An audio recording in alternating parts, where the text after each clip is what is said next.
YouTube. I'm here and I'm watching Real Men, Real Style with Antonio. I kind of like Antonio a little bit. I don't agree with a whole lot of shit that he says, but I'm gonna show you guys something that Antonio does not apply real world situations, realistic situations to his life. Not that I can see. Um, Maybe he's in corporate America, he's up there in the business world, but this does not apply to everyone. And some of the shit that he says is just I gotta sit here and laugh at it, and I gotta expose it, because if people were to actually go around thinking like Antonio, their whole fucking they'll be lost. They'd be really lost. Now if you want to live like Antonio and you want to be like Antonio and you want to dress up and do the visual thing, that's up to you. Maybe you're in corporate America, but not everyone is. You want to wear your suit and tie and watch and groom yourself and look great all the time. You're living that fantasy life, man.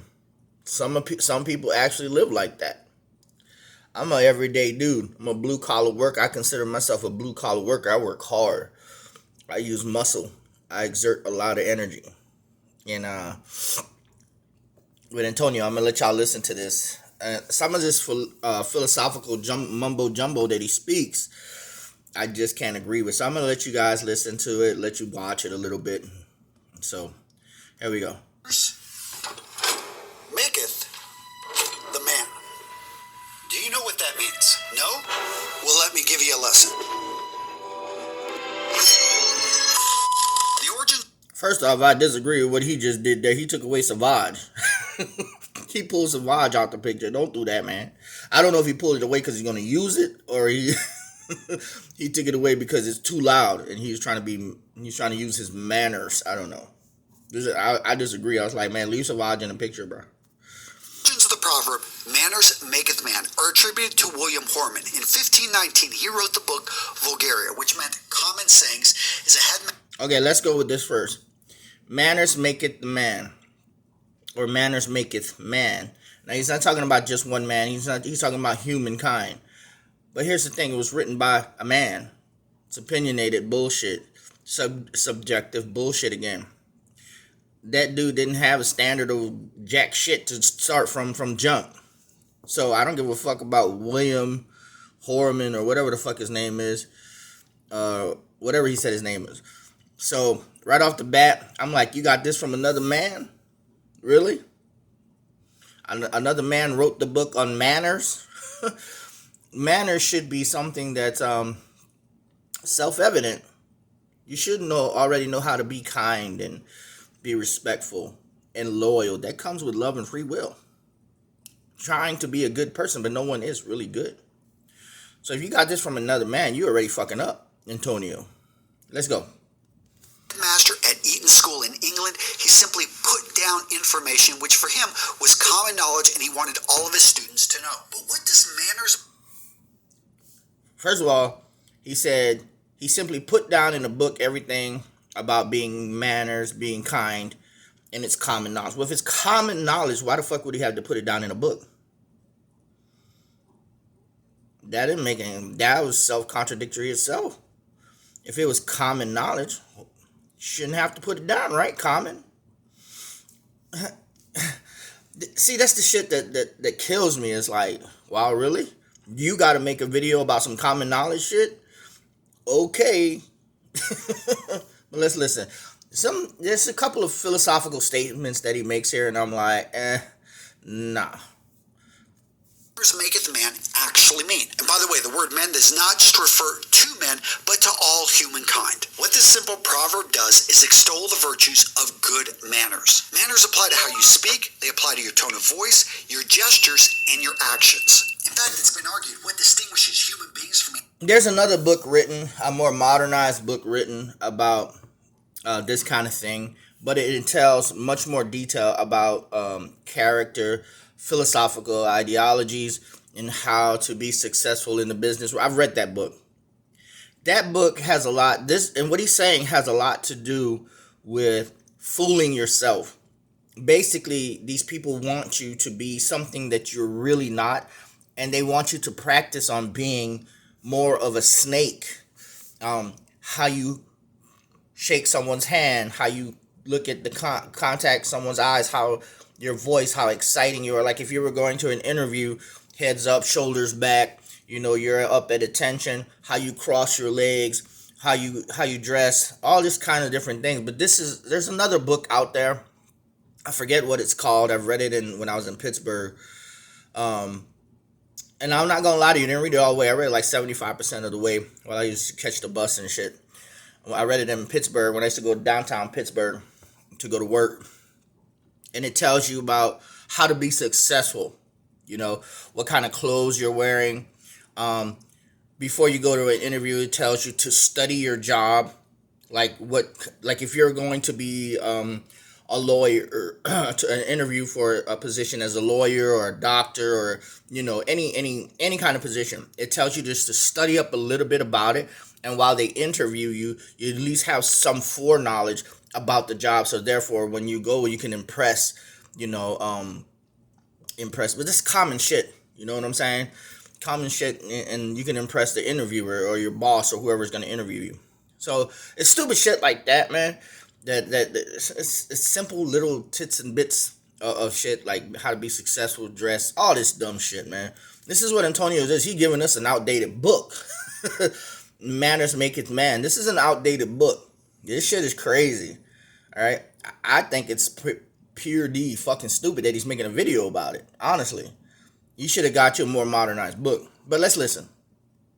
Animals is good manners. So with all that being said, ooh, I gotta rewind that. What distinguishes human? I gotta rewind that just a little. Good manners. So with all that being, headmaster at Eton School in England, he simply put down information which for him was common knowledge, and he wanted all of his students to know. But what does manners maketh man actually mean? And by the way, the word man does not just refer to men, but to all humankind. What this simple proverb does is extol the virtues of good manners. Manners apply to how you speak, they apply to your tone of voice, your gestures, and your actions. In fact, it's been argued what distinguishes human beings from animals is good manners. So with all that being said, okay, I had to stop it right there. He says, it's been argued what distinguishes men from animals is good manners. That right there is straight bullshit. Animals can have manners. That does not distinguish. That doesn't differentiate man from animals, okay? Now, I'm going to tell you guys once more what separates men from animals. It's the ability to be inspired and write poetry. No other species can do this. Animals can have manners. You can teach an animal manners. What you cannot teach an animal to do is be inspired and write poetry. No other animal can do this. Inspiration is what separates humans from animals. Some people will say the essence of man is the ability to have intrinsic value and all this other shit. No, that's not it. Animals have intrinsic value. Animals can be taught manners. Some animals automatically are just well-mannered. What separates us is the ability to be inspired. And Antonio should know this. See, this is the thing when you deal with people who are fooled, who are programmed and reflexed by society, people who are trying to impress and appeal to the masses. Antonio is one of these people who try to appeal to the masses. Of course, he got a YouTube channel. He's trying to appeal to you guys. He's an influencer. But what he doesn't have behind him is truth. So let's listen on. There's some more stuff. I'm not going to lie to you. I watched the video halfway. Didn't watch it full all the way. There's just a couple of things I wanted to speak on here. Because if you guys listen to dudes like this and you make dudes like this your leader, just cut your head off now. Because you're selling yourself short. What exactly are manners, and which ones does a modern man need to know? Find out, gents, in today's video.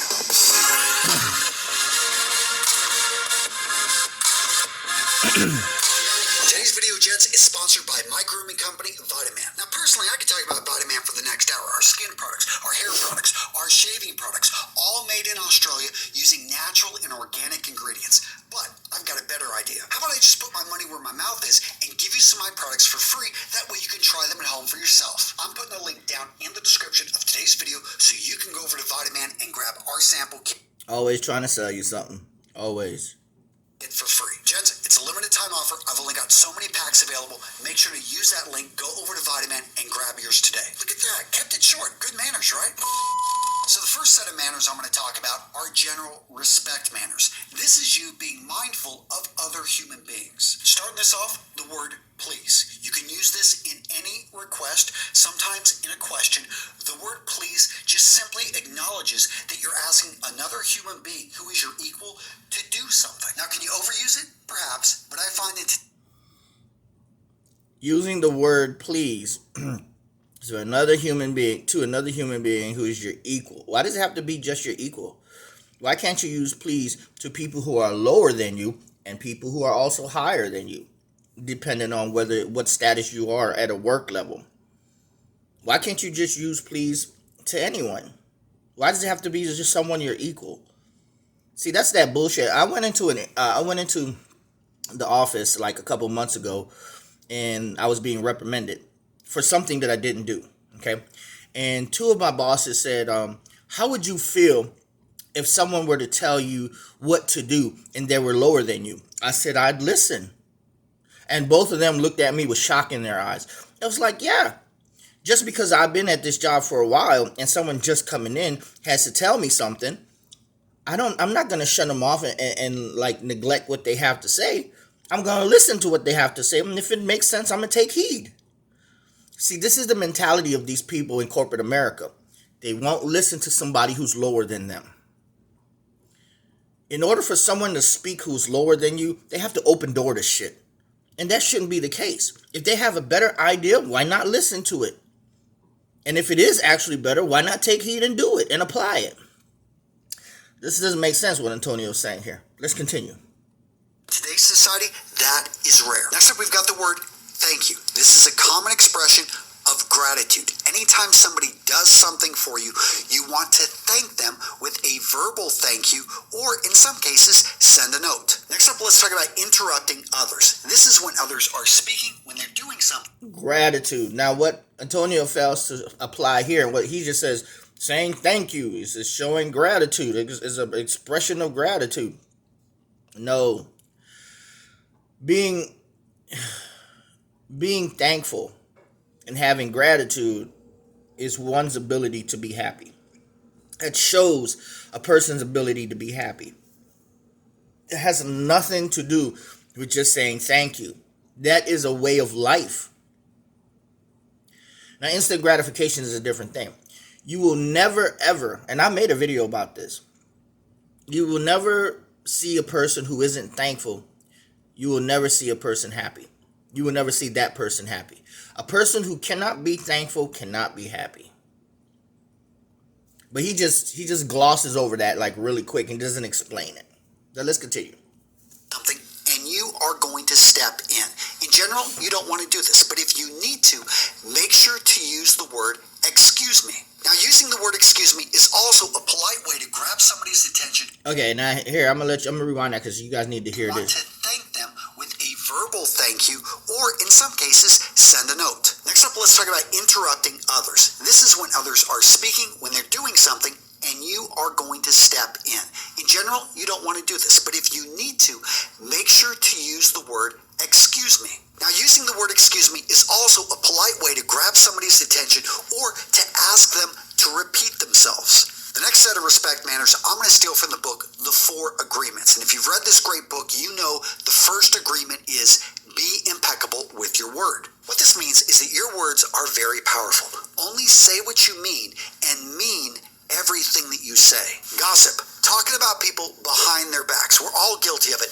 I am guilty of it. And why do we do it? I don't know. Maybe it feels good. At least he admits that, and that is the truth. Everyone talks about someone behind their back, and I will not lie, I do that shit too, and I vent like a motherfucker, because some of these people just don't fucking get it.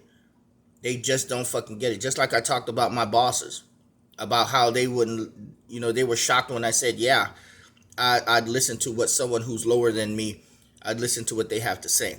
And both of them, big eye, like, wow, Like what, you never thought of that shit before? But of course, these people who are actually my bosses at work, they're like young. Like I have a daughter that's older than them. Okay, these are like little teenage kids trying to be supervisors, and that's the shit that kills me because I'm almost 50 years old. But let's listen here. Something we don't have the courage to say to that person's face. Point being is think about what you're saying and be impeccable with your word. All right, with that, let's talk about criticism. Criticism in public, shaming somebody in front of other people. I view this as bad manners. I think there's better ways to approach this for me. If I'm going to criticize, and I do think it's necessary sometimes to be truthful with people, do this in private. Publicly, I think that you should compliment and build up. Now, for this next set, we'll call them the physical interaction manners. Example being, when you meet somebody for the first time, you need to introduce yourself. Shake their hand, do the fist bump, but make sure that they know your name and that you get theirs. Next up, eye contact. If you're speaking to somebody, if they're speaking to you, you want to give them the respect. See, this book I read a while back, it explains everything he says here and then some, like 100 times more of what he says, you know. But what some of the stuff here, like, I do agree. I really honestly do agree, but there's a couple of things in here, like I said, that I don't agree with. I just think it's just plain stupid and funny. Of your attention, and eye contact is a very clear sign that you are paying attention. In the Western world, about 60 to 70%. You got to also realize, though, in the Western world, eye contact could be a means of challenging someone. So he's not always right here. You guys have to be careful of the situation that you're in. Because eye contact doesn't necessarily always mean that you respect the person. Eye contact could actually mean that you're challenging someone. I used to work for a chef, and I used to look him in the eye all the time. And this motherfucker asked me one time, Castro, what you looking at? I was like, I'm looking at you, bro. I had to quit the next week because me and that chef wasn't going to get along. And he was training me. And I was like, look, bro, I can't fucking work with you, bro.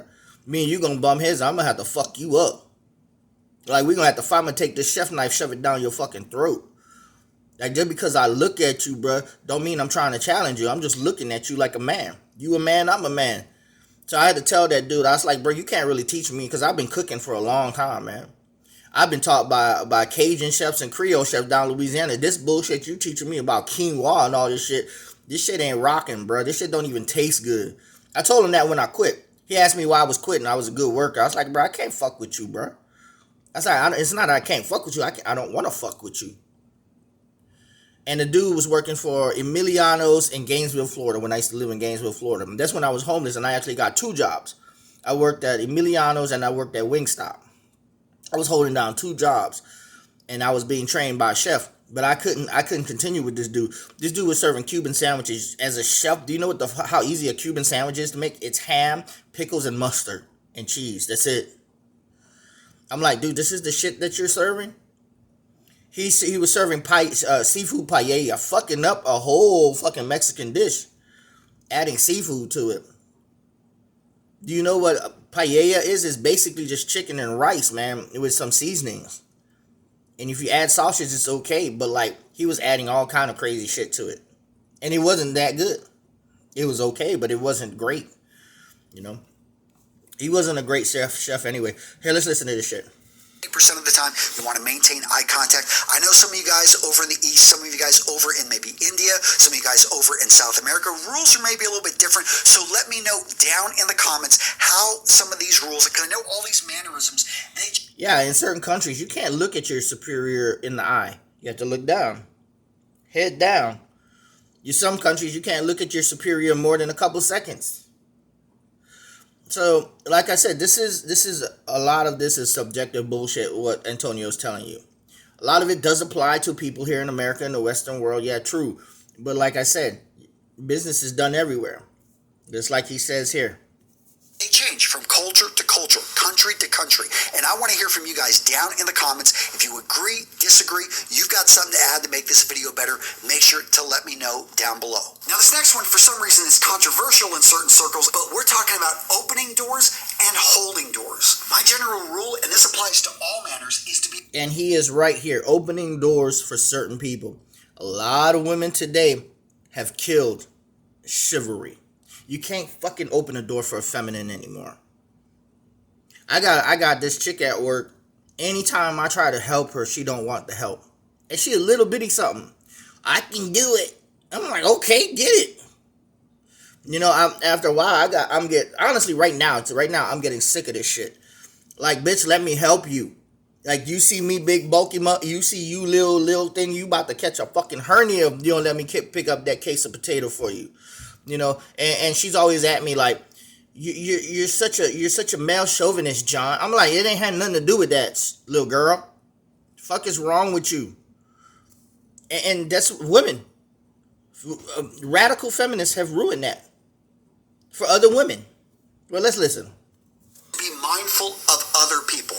I don't like to have a door slammed in my face. So if someone's a few steps behind me and I have a door here that I just opened and it's closing fast, I will hold it so it doesn't slam on that person. If they're 20 feet away and I recognize that that person is carrying a lot of things with both hands, I will wait there and hold the door open. Now, what about when it comes to men, women, children? Do you open doors for one and not open them for others? I open them for everybody. To me, it's just simply a nice thing to hold open the door for a person that you're with. But what if the person is not with you? What if they're 15 feet from the door? What if she's a raging feminist? Guys, I think you're overthinking this. At the end of the day, treat people with respect. All people with respect. And you can't do that these days, people. You guys know this. If you fuck around long enough in one of these big cities like Pittsburgh or New York or New Orleans, or anywhere big, San Diego, you got a raging feminist. You got a Karen somewhere that's gonna say something.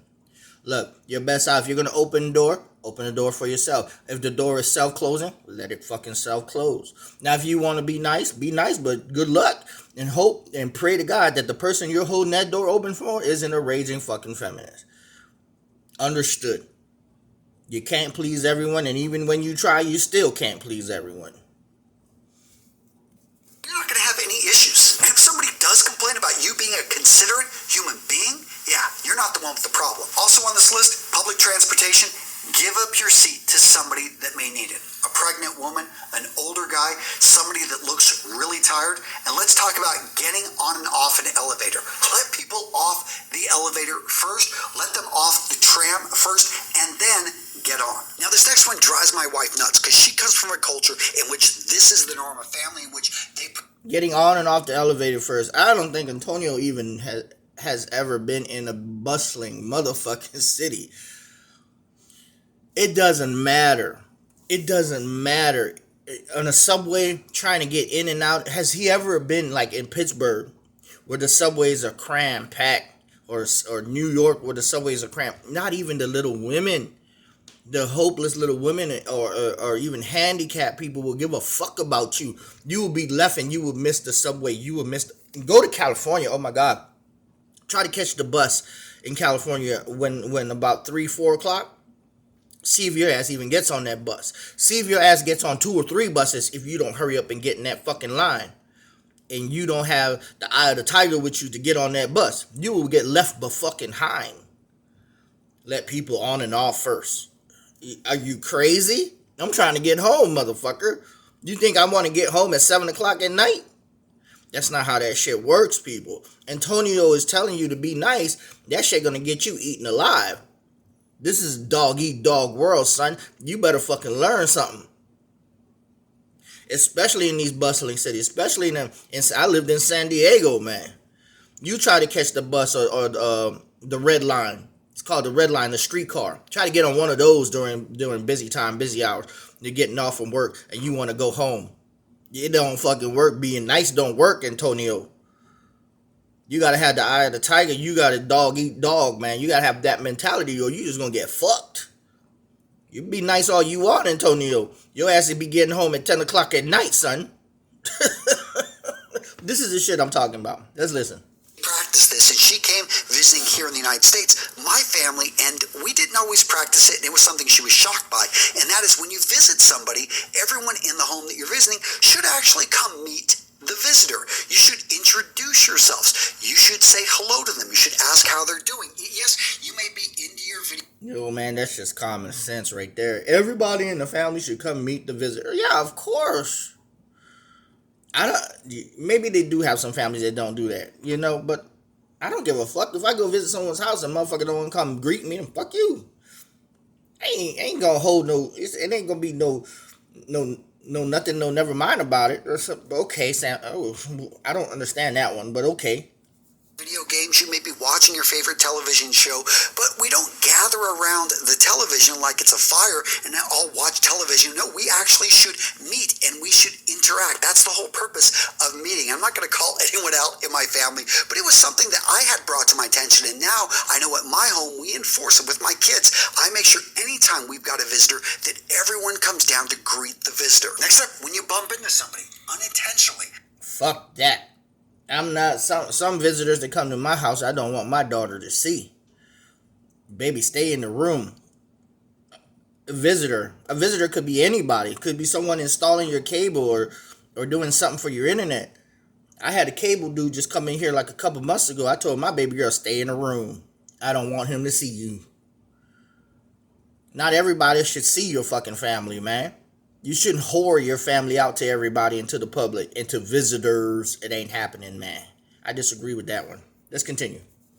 Let them know it was unintentional by saying, excuse me. It's a small thing, but it matters. Next up. Hold on. Harry, you guys got to hear this one. Next up, when you bump into somebody unintentionally, let them know it was unintentional by saying, excuse me. It's a small thing, but it matters. Next up, we've got meal manners. When you bump into somebody, say, excuse me.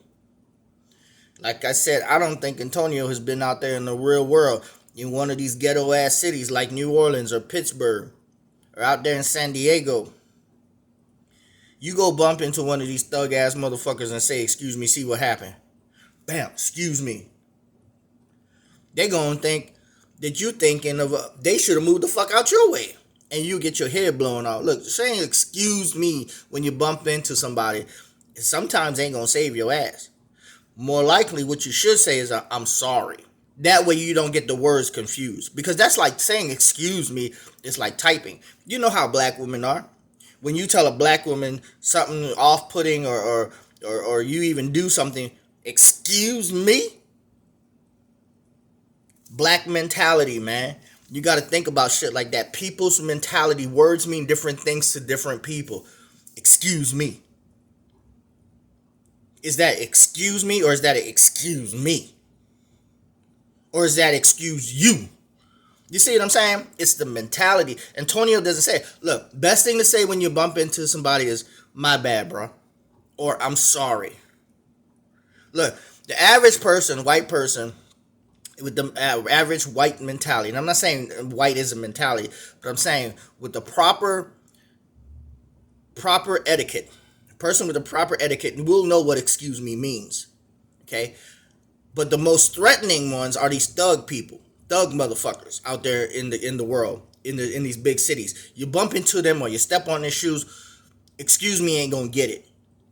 It's my bad, bruh, or I'm sorry, I didn't mean that. Say exactly what the fuck you mean. Excuse me don't explain much. And that's just the truth. Yeah, you could bump into somebody with a suit and tie and say, excuse me, they might forgive you. But if you bump into some thug motherfucker, which you will always do in these big cities, because it's so crowded, the streets are so jam-packed, you bump into somebody that look like a thug, think like a thug, and have that mentality, you better say, I'm sorry, man. My bad, bro. Please forgive me, I didn't mean that. Because you don't know these dudes packing. You don't know these dudes gonna cock back and pop you one in the jaw. Excuse me, you won't get it, Antonio. But let's continue. And the first thing I will say here